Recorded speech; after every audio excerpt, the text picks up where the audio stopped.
সাবেক প্রতিরক্ষা প্রধান জেনারেল জোনাথন ভ্যান্সের যৌন হয়রানির ইস্যুতে ট্রুডো প্রশাসনের তুমুল সমালোচনা করেছেন এনডিপি নেতা জগমিত সিং। গণমাধ্যমকে দেয়া সাক্ষাৎকারে তিনি অভিযোগ জানিয়ে বলেন, যৌন হয়রানির মতো ঘটনা তদন্তে কার্যকর ব্যবস্থা গ্রহণ না করে ভোটারদের আস্থা ভঙ্গ করেছে সরকার। ঘটনার জন্য দায়ী করেন প্রতিরক্ষামন্ত্রী হরজিত সজ্জানকেও।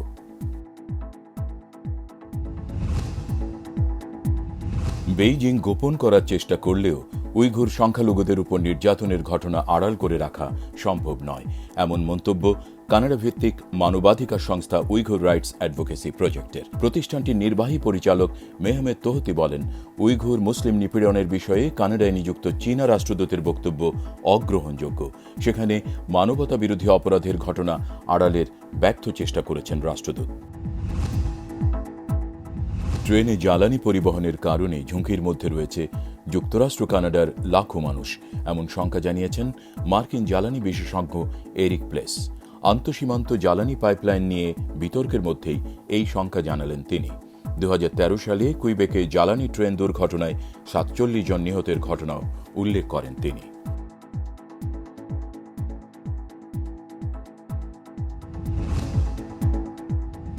তিন সপ্তাহের ব্যবধানে অন্টারিওতে করোনায় রেকর্ড সংখ্যক শনাক্ত হয়েছে। নতুন করে প্রদেশটিতে ভাইরাসে আক্রান্ত হয়েছেন 1300 মানুষ। নতুন করে মৃত্যু 15 জনের। এদিকে কুইবেকে আক্রান্ত হয়েছেন 600-র বেশি মানুষ, প্রাণ গেছে আরও 7 জনের। কানাডায় এ নিয়ে মোট 22,235 জনের মৃত্যু হয়েছে করোনা ভাইরাসে।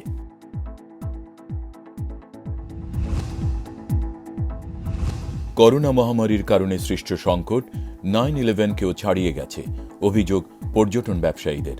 তারা বলছেন, এ পরিস্থিতি কাটিয়ে উঠতে বেশ বেগ পেতে হবে তাদের।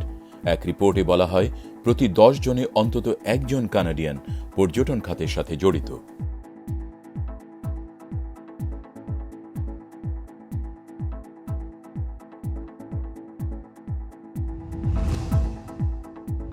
ভ্যাকসিন পাসপোর্ট ইস্যুতে G7ভুক্ত দেশগুলোর বৈঠকে আলোচনা, দ্রুত পরিকল্পনা বাস্তবায়নের সিদ্ধান্ত হচ্ছে।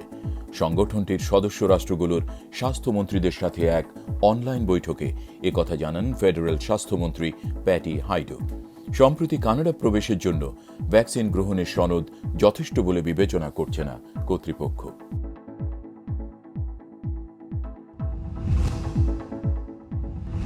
অক্সফোর্ড অ্যাস্ট্রাজেনেকার উদ্ভাবিত করোনা ভ্যাকসিন নেয়ার পর এক নারীর মৃত্যু ও আরেকজন অসুস্থ হওয়ার পর ভ্যাকসিনটির একটি ব্যাচের সব ডোজ বাতিল করেছে অস্ট্রিয়া।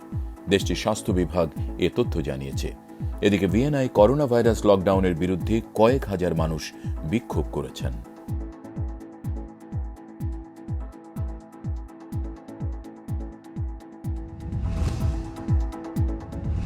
মিয়ানমারে সব পক্ষের সঙ্গে আলোচনার মাধ্যমে চলমান সংকট সমাধানের আগ্রহ প্রকাশ করেছে চীন। দেশটির শীর্ষ কর্মকর্তা ওয়াং ই বেইজিংয়ে এক সংবাদ সম্মেলনে একথা বলেন। গেল 1 ফেব্রুয়ারি অভ্যুত্থানের পর পশ্চিমা দেশগুলো কঠোর নিন্দা জানালেও নীরবতা প্রকাশ করছে চীন।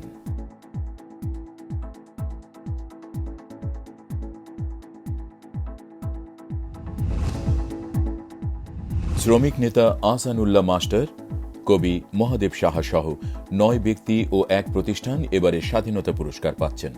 দেশের সর্বোচ্চ বেসামরিক সম্মান দেওয়ার জন্য 2021 সালের মনোনীতদের তালিকা প্রকাশ করেছে মন্ত্রিপরিষদ বিভাগ। জাতীয় পর্যায়ে গৌরবোজ্জ্বল ও কৃতিত্বপূর্ণ অবদানের স্বীকৃতি হিসেবে 1977 সাল থেকে প্রতি বছর স্বাধীনতা পুরস্কার দিচ্ছে সরকার। ওয়ান্দা মেট্রোপলিতানোয় লা লিগার ম্যাচে আতলেতিকো মাদ্রিদের বিপক্ষে 1-1 গোলে ড্র করেছে রিয়াল মাদ্রিদ। এ নিয়ে টানা 2 ম্যাচে ড্র করল রিয়াল। শেষ 6 ম্যাচে তৃতীয়বারের মতো ড্র করল আতলেতিকো। এবারের লিগে সুয়ারেসের গোল হল দ্বিতীয় সর্বোচ্চ 17টি। 2 গোল বেশি নিয়ে তালিকায় শীর্ষে লিওনেল মেসি।